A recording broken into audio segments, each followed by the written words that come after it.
तो देखने में वो देखती है कि धीरे धीरे करके किसी को हमसे मोह नहीं है।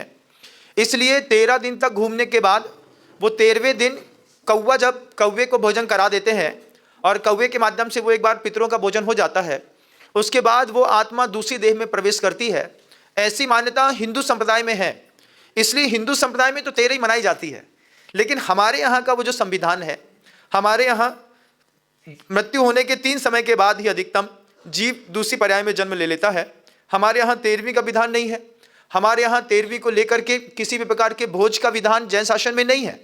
खाली करने के बाद वहीं पर एक शांति सभा कंडोलेंस मीटिंग करी, लोगों के बीच में उनके लिए कुछ गुणगान किया और वहीं पे सभा विसर्जित हो गई।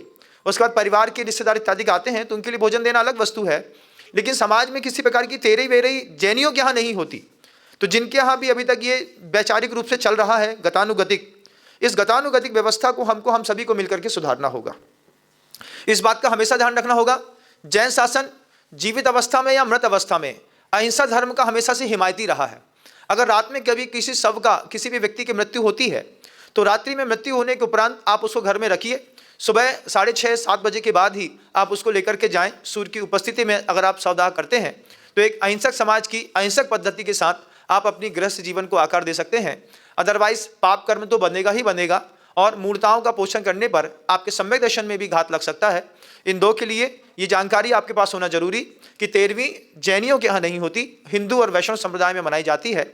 जिसके लिए अगर जो भी अभी तक मना रहे हैं या जो परंपरा से अभी इस चीज़ को फॉलो कर रहे हैं, इनको हमें सामाजिक रूप से स्वीकारना पड़ेगा, सुधारना पड़ेगा, तब जाकर के हम एक स्वस्थ समाज का निर्माण कर पाएंगे। ऐसी भावना आप सबके बीच में रखी है, आप इस पर विचार करिए।